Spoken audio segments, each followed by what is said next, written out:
अलग तरीके से सोचना सीखो। काम करने की ऊर्जा आपको अपनी सोच से ही मिलती है। अगर आप अच्छा सोचते हैं तो आपका दिन और रात दोनों ही अच्छे जाते हैं, और अगर आप सुबह सुबह बुरा सोचते हैं तो आपका दिन वैसे ही खराब जाता है। इसलिए हमेशा सुबह उठते ही सकारात्मक सोचो कि मैं सबसे बेहतर हूं, मैं सबसे होशियार हूं, मैं सबसे मेहनती हूं, मैं सबसे बढ़कर हर काम में हूं। ऐसे सकारात्मक विचार सुबह सुबह सोचिए सकारात्मकता के बारे में। हम आज के इस वीडियो में ऐसे ऐसे विचार जानेंगे जिससे आप पूरी तरह से बदल जाएंगे। तो चलिए उन विचारों को कहानियों के माध्यम से समझे। पहली कहानी, संगत का असर। एक बार एक बौद्ध भिक्षु भिक्षा लेने एक नगर में गया हुआ था और सारे नगर के लोग उसकी सेवा करना चाहते थे, क्योंकि उस समय बौद्ध भिक्षुओं का बहुत सम्मान था। इसलिए जिसे भी पता चला दौड़ा दौड़ा उस भिक्षु के पास पहुंचा। उन्हीं में से एक वेश्या भी थी, जिसने उस भिक्षु के बारे में सुना तो उसे देखने चली गई, और जैसे ही उसने उस भिक्षु को देखा वह देखती ही रह गई।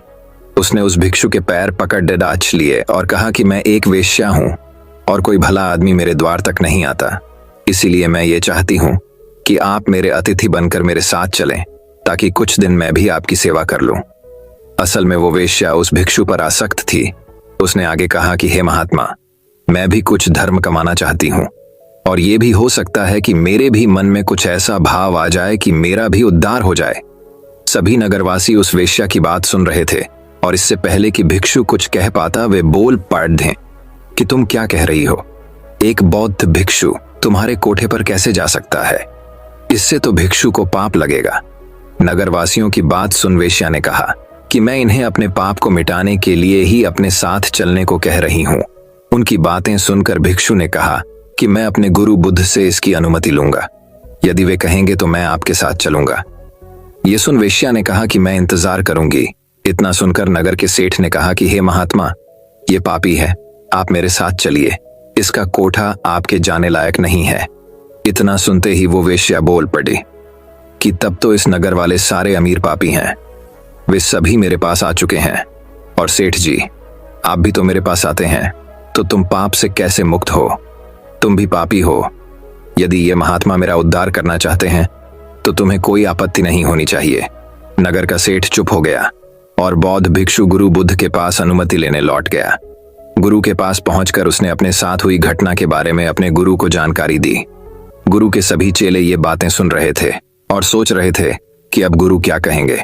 कुछ चेले सोच रहे थे कि अनुमति नहीं मिलनी चाहिए, और कुछ एक ऐसे चेले भी थे जो चाहते थे कि अनुमति मिले, ताकि वे भी कल को किसी ऐसे स्थान पर रहकर कुछ समय बिता सकें।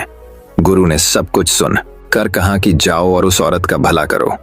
आज्ञा पाकर भिक्षु लौट गया, और कुछ महीने बाद उसी औरत वेश्या के साथ लौट आया।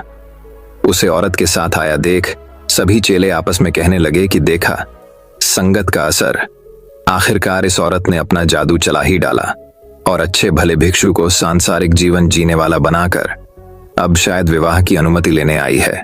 लेकिन गुरु को पता था अपने चेले का, इसलिए गुरु उन्हें आता देख मुस्कुरा रहे थे। भिक्षु ने अपने गुरु के पैर पकड़े और कहा कि हे गुरु जी, मैंने इस औरत का उद्धार कर दिया है। अब ये एकदम शुद्ध आत्मा बन चुकी है, अतः इसे भी अपना शिष्य स्वीकार करें। ये सब सुनकर सभी भिक्षु आश्चर्य में पड़ गए कि ये कैसे हुआ। चरित्र तो हमेशा बुरे के साथ रहकर अच्छे का खराब होता है। हमें बचपन में यही सिखाया जाता है कि बुरे के साथ रहकर तुम भी बुरे बन जाओगे।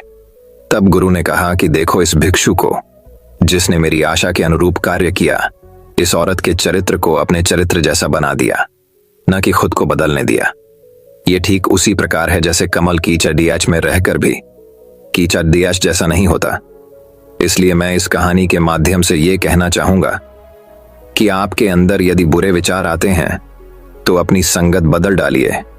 अच्छे लोगों के साथ ही आप अपने आप को ढालने की कोशिश करें। जैसे आप बुरे विचारों का स्वागत करते हैं, वैसे ही अच्छे विचारों को भी अंदर आने दें, उनका विरोध न करें। जैसे ही आप अच्छे विचारों के लिए अपने मन के द्वार खोल देंगे, आप पाएंगे कि आप एक अच्छे इंसान बन चुके हैं।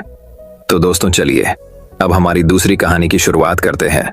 दूसरी कहानी गौतम बुद्ध की कहानी से सीखें सफलता के मूल मंत्र। हर इंसान अपने जीवन में कुछ हासिल करना चाहता है, कुछ बनना चाहता है, लेकिन केवल कुछ प्रतिशत लोग ही उस सपने को पूरा कर पाते हैं जो वो हर समय देखते रहते हैं। इसके पीछे का कारण क्या है? अगर हाँ, तो ये कहानी सिर्फ आपके लिए है। दोस्तों, ये कहानी गौतम बुद्ध के जीवन से ली गई है और अगर आप इस कहानी को अंत तक पढ़ेंगे तो आपको समझ आ जाएगा कि सफलता का मूल मंत्र क्या है और सफलता के लिए क्या जरूरी है। तो चलिए शुरू करते हैं कहानी। सफलता की कुंजी क्या है? गौतम बुद्ध की कहानी जानिए दोस्तों। एक बार गौतम बुद्ध अपने कुछ भिक्षुओं के साथ एक गांव से होकर गुजर रहे थे और उस गांव में पानी की बिल्कुल भी व्यवस्था नहीं थी, जिसके कारण लोगों को पानी लाने के लिए अपने गांव से दूर जाना पड़ता था। उस गांव के पास एक बहुत बड़ा मैदान था जिसमें कई छोटे छोटे गड्ढे खोदे गए थे। जिज्ञासावश बुद्ध के भिक्षुओं में से एक ने गौतम बुद्ध से पूछा कि इस भूमि पर बनी गुफाओं का क्या उपयोग है। अपने भिक्षु का प्रश्न सुनकर बुद्ध मुस्कुराते हुए कहते हैं, मेरे प्रिय भिक्षु, इस गांव में पानी की बहुत बड़ी समस्या है और यही कारण है कि इस गांव के लोगों ने पानी की तलाश में ये छोटे छोटे गड्ढे खोदे हैं। जवाब सुनते ही बौद्ध भिक्षु वहां दौड़ पड़ता है और उन तालाबों में पानी ढूंढने लगता है, परंतु उस बौद्ध भिक्षु को उन गड्ढों में पानी की एक बूंद भी नहीं मिली। इसके बाद वह गौतम बुद्ध के पास वापस आता है और बुद्ध से पूछता है, क्या इन तालाबों में पानी है? उसके बाद गौतम बुद्ध मुस्कुराते हुए अपने भिक्षु से कहते हैं कि प्रिय भिक्षु, क्या तुम्हें वहां लोगों की भीड़ जाती हुई दिख रही है? इस पर बौद्ध भिक्षु कहता है कि हाँ, मुझे बुद्ध में नजर आ रहा है। इसके बाद बुद्ध कहते हैं कि वे सभी इस गांव से दूर एक नदी पर जाकर वहां से पानी ले रहे हैं। इसके बाद बुद्ध के भिक्षु बुद्ध से पूछते हैं, क्या इस गांव के आसपास की जमीन में बिल्कुल भी पानी नहीं है? इस पर बुद्ध कहते हैं कि पानी तो है, लेकिन इस गांव में कोई नहीं है जो उस पानी तक पहुंच सके। इसके बाद बौद्ध भिक्षु कहता है कि बुद्ध, मुझे कुछ समझ में नहीं आ रहा। इसके बाद गौतम बुद्ध पूछते हैं कि क्या तुम्हें इस जमीन पर खुदे हुए गड्ढे दिखते हैं? इस जमीन पर खुदे हुए ये सभी गंदे पानी की तलाश में हैं, परंतु एक भी कुएं से पानी नहीं निकला। आप जानते हैं क्यों? क्योंकि मेहनत तो हुई लेकिन सही दिशा में नहीं। यदि ये सभी ग्रामीण अलग अलग 100 गड्ढे खोदने की बजाय 100 गड्ढों के बराबर एक ही गड्ढा खोदते तो इन सभी ग्रामीणों को पानी अवश्य मिल जाता।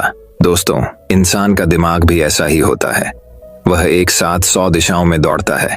यदि कोई व्यक्ति अपने मन को एक दिशा में केंद्रित कर दे तो वह अपने लक्ष्य तक अवश्य पहुंच जाएगा, लेकिन ये बात बहुत ही कम लोग समझ पाते हैं। दोस्तों, आपकी असफलता का कारण है आपका दिमाग, और आपका दिमाग 100 अलग अलग दिशाओं में भागना, और आप उसे किसी एक दिशा में केंद्रित नहीं कर पाना। जब तक आपका मन पूर्ण एकाग्रता के साथ किसी एक दिशा में न चले, तब तक आप अपने लक्ष्य तक नहीं पहुंच सकते, और तब तक आप चाहे कितनी भी कोशिश कर लें, सफल नहीं हो सकते। अतः यदि कोई व्यक्ति अपने लक्ष्य को प्राप्त करना चाहता है, इसलिए उसे अपने दिमाग को एक ही दिशा में केंद्रित करना चाहिए, क्योंकि कठिन परिश्रम करना व्यर्थ है यदि यह सही दिशा में नहीं किया गया। दोस्तों, सफलता की कुंजी क्या है? कहानी से हमें यह सीख मिली कि कड़ी मेहनत बेकार है अगर वह सही दिशा में न की जाए। आपने हमसे सुना है कि सफलता की कुंजी क्या है। अगर कहानी आपके लिए उपयोगी साबित हुई हो तो कृपया इसे अपने दोस्तों के साथ शेयर करें। अतः यदि कोई व्यक्ति अपने लक्ष्य को प्राप्त करना चाहता है, इसलिए उसे अपने दिमाग को एक ही दिशा में केंद्रित करना चाहिए, क्योंकि कठिन परिश्रम करना व्यर्थ है यदि इसे सही दिशा में नहीं किया गया तो दोस्तों, चलिए अब हमारी तीसरी कहानी की शुरुआत करते हैं। तीसरी कहानी, नकारात्मकता नाश। एक बार महात्मा बुद्ध एक गांव में पहुंचे। उस गांव में ज्यादातर लोग शराबी और जुआरी थे। महात्मा बुद्ध ने वहां उनको उपदेश देना शुरू किया। वो कहने लगे, बुराई का उत्तर बुराई से नहीं दिया जाता, बुराई से बुराई समाप्त नहीं होती और अधिक बढ़ जाती है। पापी के साथ पापी मत बनो, क्योंकि कीचड़ को कीचड़ से साफ नहीं करते। बुराई को केवल अच्छाई ही मिटा सकती है। अब वहां बैठा हुआ एक व्यक्ति महात्मा बुद्ध की ये सारी बातें सुन रहा था। जब प्रवचन खत्म हो गया तो वो आदमी महात्मा बुद्ध के पास आकर बोलता है, अरे ओ पाखंडी, तुम यहाँ पाखंड फैलाने क्यों चले आए? तुम्हें लगता है तुम्हारी इन बातों से कोई फर्क पड़ने वाला है? कोई भी तुम्हें सुनने वाला है? महात्मा बुद्ध ने बड़ी ही शांति से कहा, तुम्हें कुछ और कहना है? उसने बोला, क्यों नहीं कहेंगे।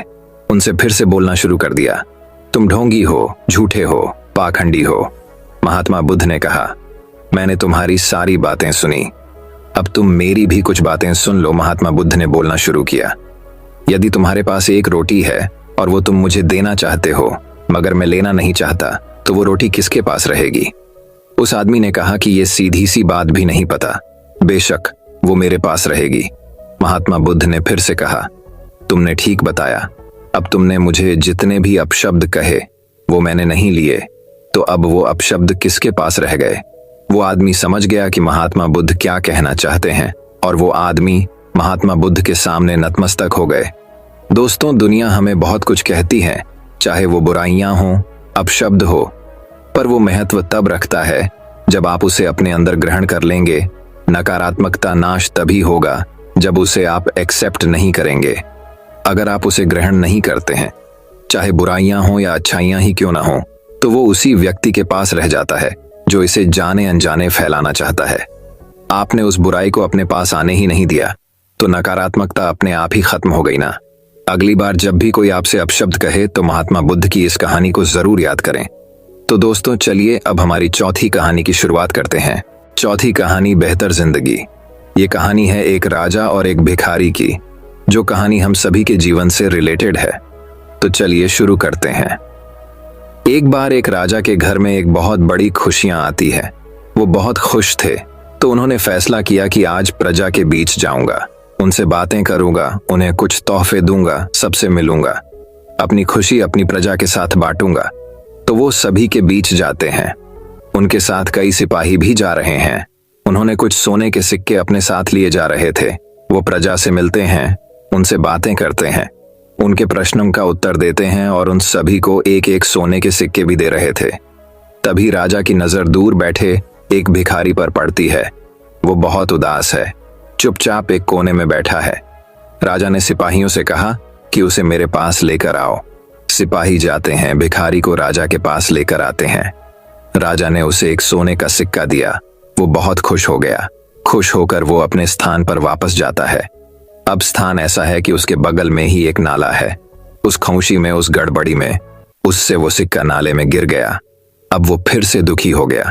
वो उस सिक्के को नाले में खोजने की कोशिश कर रहा है, उसे नाले से बाहर निकालने की कोशिश कर रहा है, पर कुछ हो नहीं पा रहा। ये करते करते ही राजा की नजर फिर से उस पर गई। राजा समझ गए। उन्होंने सिपाही से कहा, उसे फिर से बुलाओ। तो सिपाही जाता है और उनको फिर से बुलाता है। राजा ने उन्हें एक और सिक्का दिया। राजा ने उनसे कहा, उसे छोड़ो, तुम ये सिक्का रखो। भिखारी खुश हो गया। अब भिखारी वापस अपने जगह पर जाता है, लेकिन वो अपने पहले सिक्के को अभी भी ढूंढ रहा है, बड़ी कोशिशें कर रहा है। राजा की नजर फिर से उस पर गई। राजा ने उसे फिर से बुलाया। ये सोचकर कि उसे दुख हो रहा है, तो राजा ने उस भिखारी को एक और सिक्का दिया। अब देखा जाए तो उसे 3 सिक्के दे दिए गए हैं। एक सिक्का नाले में गिर गया, पर 2 सोने के सिक्के अभी भी उसके पास है। लेकिन अब भी वो सिक्का लेने के बाद फिर से नाले के पास जाता है और उस सिक्के को खोजने लगता है। अब फिर से राजा उसे अपने पास बुलाते हैं। राजा उसे कहते हैं, यही गलती तुम सब करते हो। तुम्हारे पास अभी भी 2 सिक्के हैं, लेकिन तुम्हारा मन उस एक सिक्के पर पड़ा है जिसे तुमने खो दिया है। हम जीवन में भी यही करते हैं। हमारे भूतकाल में जो हमारे साथ गलत चीजें हो गई हैं, उन्हें याद कर करके वर्तमान में जो अच्छी चीजें हैं उसे बर्बाद कर देते हैं, उसे भूल जाते हैं, उसे अनदेखा कर देते हैं। हमारी खुशियों को, हमारी परिवार को, हमारी परिस्थितियों को, जो आज बहुत अच्छी है, उसका आनंद लेने की बजाय उन बातों को याद करते हैं जो पहले हो चुकी है। जो अब आपके हाथ में नहीं है, उसे आप बदल नहीं सकते, उसका आप कुछ नहीं कर सकते। फिर भी आप उसी के पीछे पड़े हुए हो और भूल जाते हैं कि आपके पास अभी भी 2 सोने के सिक्के हैं। तो राजा यही सीख देते हैं कि एक सिक्का अगर खो गया, यानी कुछ चीजें जीवन में गलत हो गई, तो उसे भूल जाओ, क्योंकि आगे जीवन में बहुत कुछ है। आपके वर्तमान में कई ऐसी चीजें हैं जिसे देखकर, जिसे महसूस करके, जिसका आनंद लेकर आप अपने जीवन को बहुत बेहतर बना सकते हैं। पुरानी बातों को भूल जाना ही आपके जीवन को बेहतर बनाने का एक तरीका है। तो दोस्तों, चलिए अब हमारी 5वीं कहानी की शुरुआत करते हैं। 5वीं कहानी, सुनहरा फल। एक दिन की बात है, एक बाप और बेटे स्कूटर पर कहीं जा रहे होते हैं। तभी रास्ते पर जो बाप होते हैं, उनकी नजर पड़ती है रोड के साइड में कुछ लड़कों के ऊपर जो कीचड़ में कुछ ढूंढ रहे होते हैं। तो अपना स्कूटर वहां पर रोकते हैं और जाकर के उन बच्चों से पूछते हैं, बेटे क्या ढूंढ रहे हो यहाँ पर? तो उनमें से एक लड़का बोलता है कि अंकल, आपको दिख नहीं रहा है, ये सामने सोने का फल है, हम उसको पाने की कोशिश कर रहे हैं। उस लड़के की बात सुनते ही पिता का ध्यान जाता है उस सोने की फल की तरफ जो चमक रहा होता है। फिर उस पिता के दिमाग में कुछ इमेजिनेशन चलने लग जाती है कि काश ये जो फल है ये मेरे बेटे के पास में आ जाए तो ना सिर्फ उसकी बल्कि मेरी भी जिंदगी बदल जाएगी। तो बिना सोचे समझे वो पिता अपने बेटे को वहां बुलाते हैं और धक्का मार देते हैं उस कीचड़ में और बोलते हैं, तुझे किसी भी कीमत पर वो सुनहरा फल लेकर के आना है। लेकिन बेटे को वो सुनहरा फल नहीं चाहिए होता है। उस बेटे की अपने कुछ और ही अलग सपने होते हैं। वो बेटा बहुत कोशिश करता है अपनी पिता को ये समझाने की कि मेरी खुशी इस सुनहरे फल में नहीं है, मेरी खुशी कहीं और है, मेरे सपने कुछ अलग है। लेकिन उसके पिता उसके एक शब्द भी नहीं सुनते हैं। वो बेटे को धक्का मारते हैं उस कीचड़ में और बोलते हैं, मैं तुझसे पूछ नहीं रहा हूं, तुझे बता रहा हूं कि तुझे वो सुनहरा फल लेकर के आना है। तो वो बेटा भी अपने बाप के सपने को पूरा करने के लिए अपनी पूरी जान लगा देता है और पूरी कोशिश करता है कि किसी भी तरीके से वो सोने का फल उसके हाथ में आ जाए। लेकिन जैसे जैसे वो हाथ पैर मारता है उस फल को पकड़ने के लिए, वैसे वैसे वो उस कीचड़ में नीचे धंसने लग जाता है। और उसके बाद ही उसको पता लगा कि ये असल में कीचड़ नहीं है, ये दलदल है। वो चीखता है, चिल्लाता है, अपनी पिता को आवाज लगाता है, लेकिन उसके पिता उसके एक नहीं सुनते। उसके पिता बोलते हैं कि बहाने मत बना, और भी लोग हैं वहां पर जो कर रहे हैं, तो जब वो कर सकते हैं तो तुम क्यों नहीं कर सकते। तो एक बार वो फिर से कोशिश करता है, अपनी पूरी जान लगा देता है, लेकिन उसके बाद भी उसके हाथ में कुछ नहीं आता है और वो धीरे धीरे नीचे धंसता चला जाता है और उस दलदल के नीचे दब जाता है और मर जाता है। तब जा करके उसके पिता को एहसास होता है कि उससे कितनी बड़ी गलती हुई। वो बैठ करके जोर जोर से रो रहा होता है, चीख रहा होता है, चिल्ला रहा होता है। तभी वहां पर एक साधु आता है। वो साधु बाबा उससे पूछते हैं, क्यों रो रहे हो। फिर वो आदमी उस सोने की फल की तरफ इशारा करते हुए उस साधु को अपनी पूरी बात बताता है और बोलता है कि इसमें मेरी क्या गलती है, मैंने तो जो कुछ भी अपने बेटे के लिए किया, बेटे की खुशी के लिए किया। तो साधु उस फल को ध्यान से देखता है और उस आदमी को कहता है, जिस सोने की फल की वजह से तुमने अपने बेटे को गंवा दिया, कम से कम एक बार ध्यान से उस फल की तरफ देखा तो होता कि वहां पर कोई असली सुनहरा फल है भी या नहीं। ये साधु बाबा सुनकर उस आदमी को गुस्सा आया और उसने कहा कि सामने तो दिख रहा है ये सोने का फल, आपको नहीं दिख रहा क्या। तब वो साधु उस कीचड़ के ऊपर एक बड़ा सा पेड़ होता है जिसकी तरफ इशारा करते हुए बोलते हैं कि वो जिसे तुम देख रहे हो वो उस फल की परछाई है, असली फल वहां पर उस पेड़ के ऊपर है। और फिर वो साधु उस आदमी को बोलता है कि अपने बेटे को जबरदस्ती धक्का देने की बजाय और उसको बताने की बजाय कि तेरी खुशी किसमें है, अगर तुमने उससे पूछा होता कि बेटा तू बता तू क्या करना चाहता है, तेरी खुशी किसमें है, तो न सिर्फ तुम्हारा बेटा जिंदा होता बल्कि हो सकता है कि उसके हाथ में वो असली सोने का फल भी होता। दोस्तों, ऐसा हमारी जिंदगी में सबके साथ होता है। आपको समझा में आ गया होगा। क्या आपको पता है, एनसीबीआर के एक रिपोर्ट के मुताबिक एक बहुत डरावने वाली बात सामने आई है कि इंडिया में हर घंटे एक स्टूडेंट सुसाइड करता है और हर दिन लगभग 28 आत्महत्याओं की खबर मिलती है। तो मेरा हर बच्चे की माँ बाप के लिए यही अनुरोध है कि आप अपने बच्चों को कभी जबरदस्ती मत करें कि वो आपके हिसाब से सब कुछ करे या अपनी जिंदगी में आगे बढ़े, बल्कि उसके बजाय उसको वो करने दीजिए जो वो खुद करना चाहता है। क्या पता एक दिन आपके बच्चे की न्यूज़ भी लोगों को देखने को मिले। ऐसा ना हो, क्योंकि आपकी सोच अपने बच्चे की सोच से बहुत ही अलग होती है। और ऐसा भी नहीं है कि आप अपने बच्चे को पूरा खुला छोड़ दोगे, तो ना ज्यादा और ना ही कम। हमेशा बैलेंस बना के रखना चाहिए और अपने बच्चों के हर एक काम में आप साथ रहे और उनका हेल्प करें। तो दोस्तों, चलिए अब हमारी छठी कहानी की शुरुआत करते हैं। छठी कहानी 3 राजकुमार की परीक्षा। ये कहानी है एक राज्य के राजा के 3 बेटों की। उनके तीनों पुत्र बहुत शक्तिशाली हैं, तीनों में बराबर बुद्धि है, तीनों में वो क्षमता हो कि वक्त आने पर चाहे जो भी राजा बने वो अपने राज्य को अच्छे से चला सके, प्रजा के लिए, अपने राज परिवार के लिए वो सही फैसला ले सके। ऐसा राजा चाहते थे और इसके लिए राजा ने सोचा कि हमारे तीनों बेटे अब बहुत ही ज्यादा समझदार, बुद्धिमान, शक्तिशाली और हर काम में माहिर बन गए जाए, इसकी एक परीक्षा लिया जाए। जैसा राजा ने सोचा कि परीक्षा लेना है, तो अगले दिन राजा के आदेश पर तीनों राजकुमारों को दरबार में बुलाया गया और बोला कि मैं तुम्हारे तीनों की एक परीक्षा लेना चाहता हूँ। मुझे अभी लगता है कि तुम तीनों अब उन सारी शिक्षा को पा चुके हो जिसके तुम हकदार हो, और इसलिए मैं तुम्हारी एक परीक्षा लूंगा कि तुम तीनों ने गुरुकुल में क्या शिक्षा ली। तो अब उन परीक्षा के बारे में उन तीनों को बताया गया कि आप तीनों राजकुमारों को बारी बारी से 4-4 महीने की अंतराल में एक पेड़ को ढूंढने के लिए जाना है। लेकिन एक बात याद रखो कि वो पेड़ हमारे राज्य में नहीं है, इसलिए आपको दूसरे अलग अलग राज्य में जाना होगा और उस पेड़ को ढूंढकर कि हमें बताना है कि वो कैसा दिखता है, और उस पेड़ का नाम है नाशपाती। तो उस नाशपाती के पेड़ को ढूंढने के लिए उन तीनों को 4-4 महीने के अंतराल में जाना था। तो पहली बारी आई सबसे बड़े राजकुमार की।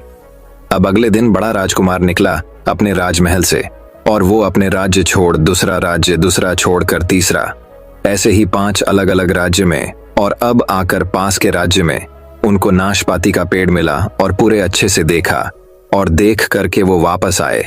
करीब 7 दिन बाद वो अपने राज्य पहुंचा, और पहुंचते ही सीधे राजा यानी पिताजी के पास गया और पिताजी को प्रणाम किया और कहा, पिताजी मुझे वो नाशपाती का पेड़ मिला और मैंने उसको बारीकी से देखा, और आप कहे तो मैं उसका विवरण दूं। तो राजा ने बोला, बेटा अभी नहीं बोलना है, अभी तुम धीरज रखो और ये बात किसी से मत कहना। और उसके 4 महीने के बाद दूसरा बेटा गया, वो भी अलग अलग राज्य में गया और उन्होंने भी नाशपाती का पेड़ देखा और वापस आया। और उसके बाद सबसे छोटा बेटा गया और 10 अलग अलग राज्य में गया, और उनमें से कुछ राज्य में उनको नाशपाती पेड़ के बारे पता लगा, तो उसने भी एकदम बारीकी से उस पेड़ देखा और वापस आ गए। जब 1 साल के बाद तीनों की परीक्षा समाप्त हुई तो तीनों को एक दिन राज दरबार में बुलाया गया। सारे मंत्रीगण वहां बैठे थे और बाकी अलग अलग राज्य के राजा वहां पर बैठे थे। अब महाराज ने बोला, बेटा तुम तीनों ने तो अलग अलग राज्य जाकर नाशपाती का पेड़ देख लिया है, तो अब एक एक करके उसके बारे में बताओ कि आपको वो पेड़ कैसा दिखा और कहाँ मिला। सबसे बड़े बेटे से शुरू हुआ। बड़े राजकुमार ने कहा, पिताजी हमारे पास के राज्य में मुझे पेड़ मिला और लोगों ने कहा कि यही नाशपाती का पेड़ है, लेकिन जाकर के देखा कि वो तो सूखा सा था, टेढ़ा मेढ़ा सा था, मतलब किसी काम का नहीं था। मेरा सवाल आपसे ये कि आपने उस पेड़ को ढूंढने क्यों भेजा? तो राजा ने कहा, सबका जवाब दूंगा, पहले बाकी भाइयों को तो नाशपाती पेड़ के बारे में बताने दो। तो दूसरे बेटे ने कहना शुरू किया, भैया क्या बात कह रहे हो?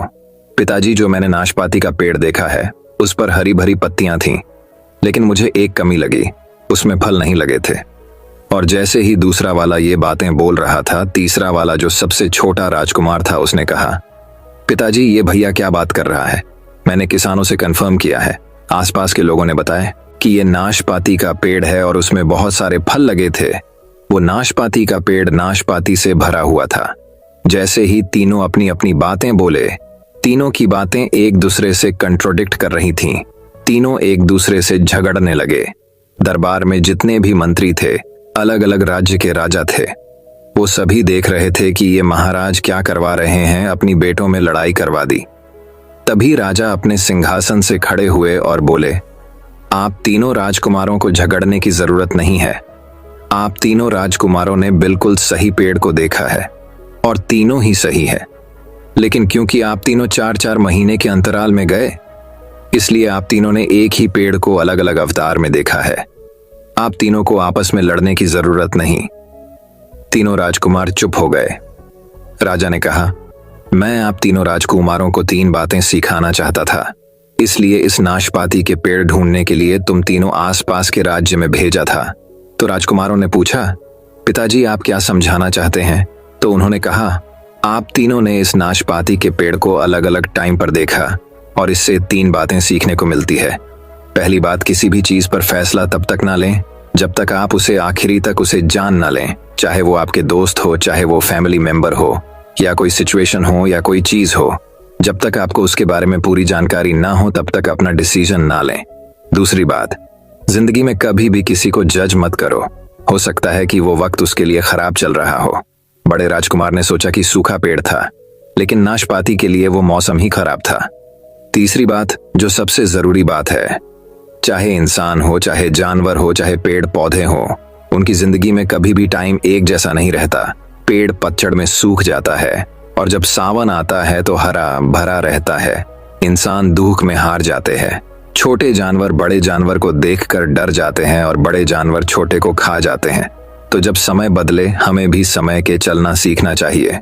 तो दोस्तों, चलिए अब हमारी 7वीं कहानी की शुरुआत करते हैं। 7वीं कहानी, 2 मुसाफिर।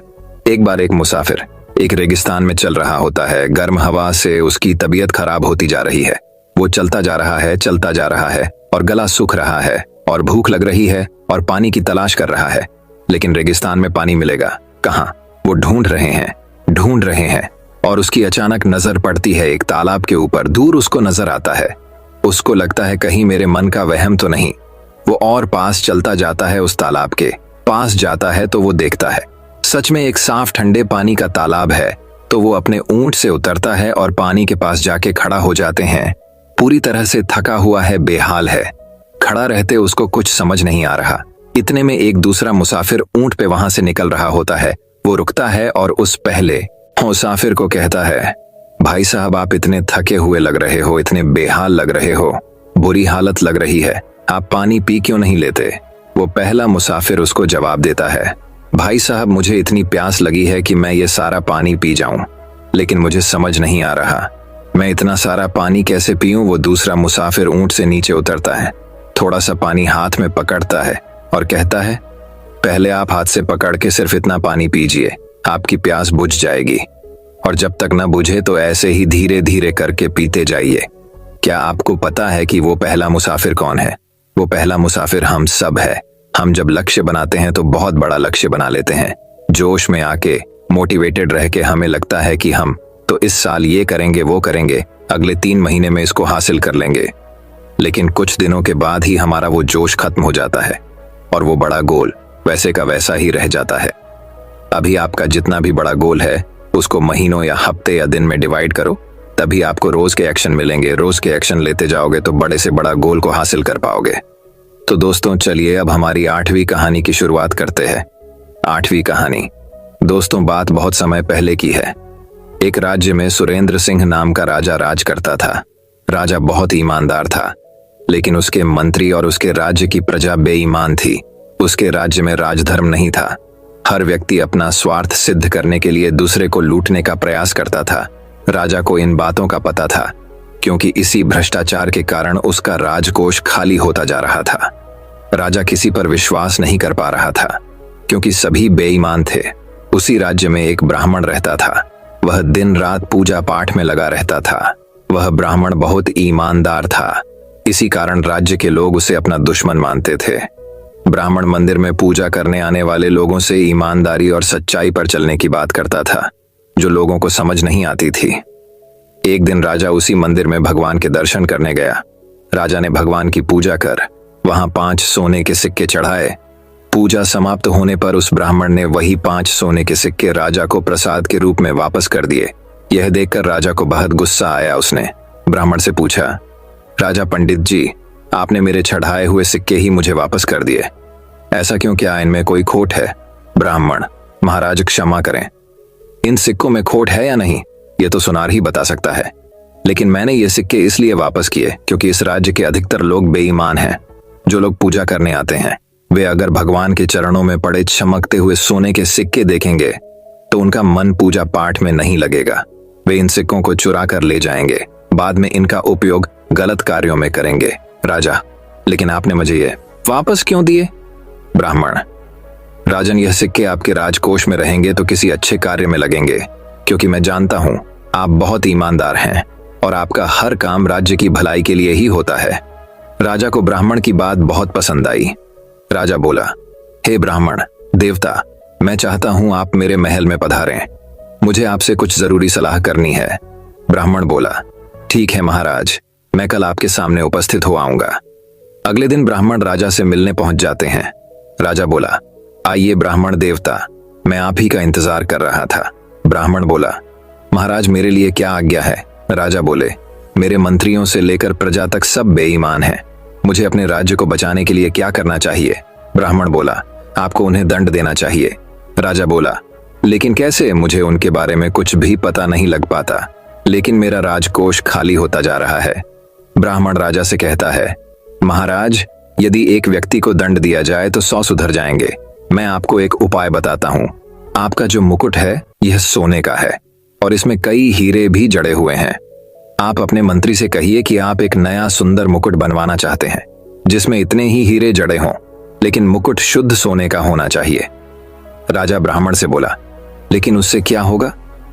ब्राह्मण कहता है, जब मुकुट बनकर आ जाए तब आप मुझे बुलवा लेना, बाकी आप मुझ पर छोड़ दीजिए।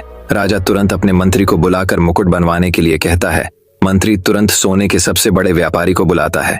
मंत्री बोला, सुनो, व्यापारी महाराज के मुकुट के बराबर वजन का सोना तुम सुनार को पहुंचा दो। तुम्हें उसका पूरा मूल्य मिलेगा, लेकिन उसमें 10% तांबा मिला देना। उसमें से जो बचत हो उसका आधा मुझे चाहिए। उसके बाद मंत्री हीरे के व्यापारी को बुलाता है। मंत्री बोला, महाराज के मुकुट के लिए जो हीरे चाहिए उसमें से 2 हीरे कम देना, उनकी जगह कांच के टुकड़े लगा देना। 1 हीरे का दाम मुझे चाहिए। सोने का व्यापारी सोचता है, जब मिलावट ही करनी है तो 10% क्या 20 कर देता हूँ। 5% मंत्री को भी तो देना है। वही 20% तांबा मिलाकर सोना सुनार को भिजवा देता है। इसी तरह हीरे का व्यापारी भी 2 की जगह 4 हीरे कम देकर कांच के भेज देता है। सुनार जब देखता है कि इसमें तांबा मिला है और 4 हीरे नकली हैं, तो उसके मन में भी लालच आ जाता है। वह उसमें और मिलावट कर देता है और 2 हीरे और निकाल कर नकली कांच के हीरे लगा देता है। उसके बाद वह उस सोने और हीरों को अपने कारीगर को बनाने के लिए देता है। कारीगर देखता है, इसमें तो केवल 40% सोना है, बाकी तो तांबा है। वह उस सोने को अपने पास रख लेता है और सोने की जगह तांबे का मुकुट बनाकर उस पर सोने का पानी चढ़ा देता है। साथ ही सारे हीरे निकालकर कांच के नकली हीरे लगा देता है। तय समय पर महाराज के सामने मुकुट पहुंच जाता है। मुकुट बहुत सुंदर बना था। राजा बहुत खुश होता है। वह तुरंत ब्राह्मण को बुलवाता है। ब्राह्मण अपने साथ दूसरे राज्य का एक सुनार लेकर पहुंच जाते हैं। राजा कहता है, पंडित जी, मेरा मुकुट तैयार है, अब क्या करना है? ब्राह्मण बोला, राजा, इस मुकुट बनाने की प्रक्रिया में जिसने भाग लिया उन्हें बुलवाइए। राजा के आदेश पर सभी आ जाते हैं। उसके बाद ब्राह्मण अपने साथ लाए सुनार को मुकुट देते हैं। मुकुट को कसौटी पर परखने के बाद सुनार बोला, महाराज, यह तो पूरा मुकुट तांबे का है। इस पर सोने का पानी चढ़ाकर ये कांच के टुकड़े लगा दिए गए हैं। राजा को बहुत गुस्सा आता है। वे मंत्री से पूछते हैं। मंत्री सोने के व्यापारी का नाम लेता है, सोने का व्यापारी सुनार का, और सुनार अपने कारीगर का नाम लेता है। राजा इस कारीगर को राज्य के बीच फांसी पर लटका दिया जाए, ऐसा हुक्म देता है। कारीगर बोला, महाराज, मुझे क्षमा कर दीजिए। राजा कहता है, नहीं, तुम बेईमान हो, तुम्हें फांसी देनी ही पड़ेगी।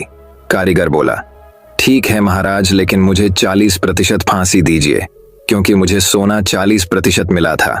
अगर मैं उससे मुकुट बनाता तो वो तांबे का नजर आता। इस तरह कारीगर सुनार की, सुनार सोने के व्यापारी की, सोने का व्यापारी हीरे के व्यापारी की, और दोनों मिलकर मंत्री की पोल खेल देते हैं। अब राजा कहता है, इन सबको कल सुबह राज्य के बीच में फांसी दे दी जाए।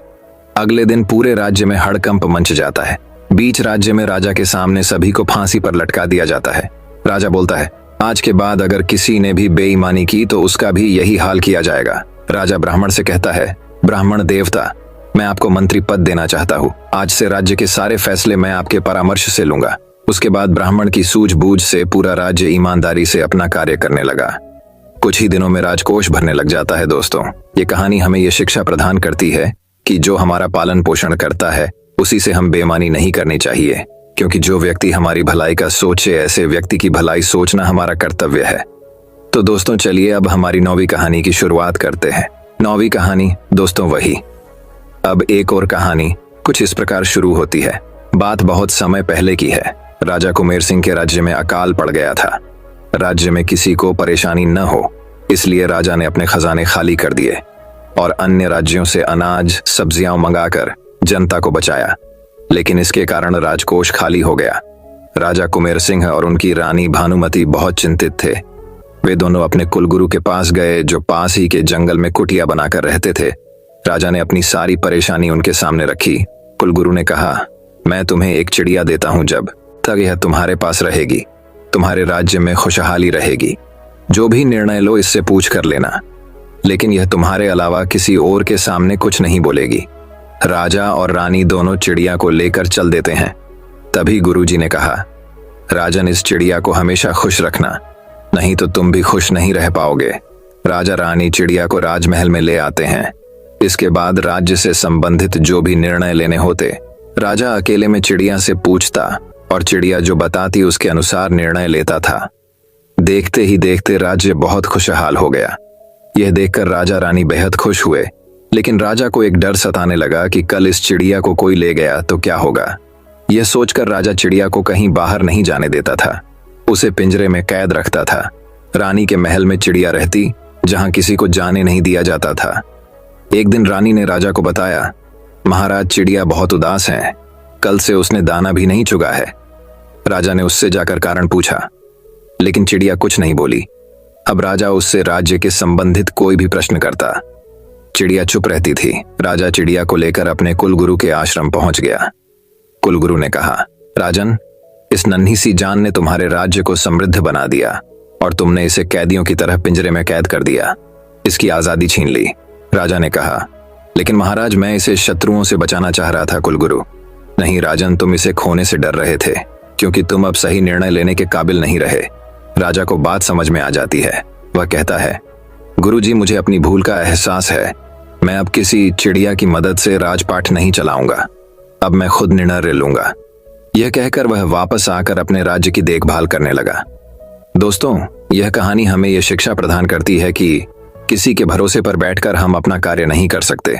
अगर वह व्यक्ति ही न रहे तब हमारा कार्य कौन करेगा। इसलिए हमें हमेशा खुद का निर्णय स्वयं के बुद्धि और गुणवत्ता से लेना चाहिए। भले एक समय निर्णय गलत चला जाए, लेकिन जब हम गलत निर्णय से न डरे, जीवन की किसी भी समस्या में निर्णय लेने की हिम्मत करते हैं, तब वह निर्णय बहुत समय सही ही साबित होता है। विश्वास खुद पर रखें, आप अपने आप ही सही निर्णय ले पाएंगे। दोस्तों, मैं उम्मीद करता हूं कि यह कहानी सुनने से आपके जीवन में अच्छे बदलाव आए होंगे। आपको इस वीडियो से क्या सीखने मिला, ये कमेंट करके जरूर बताएं।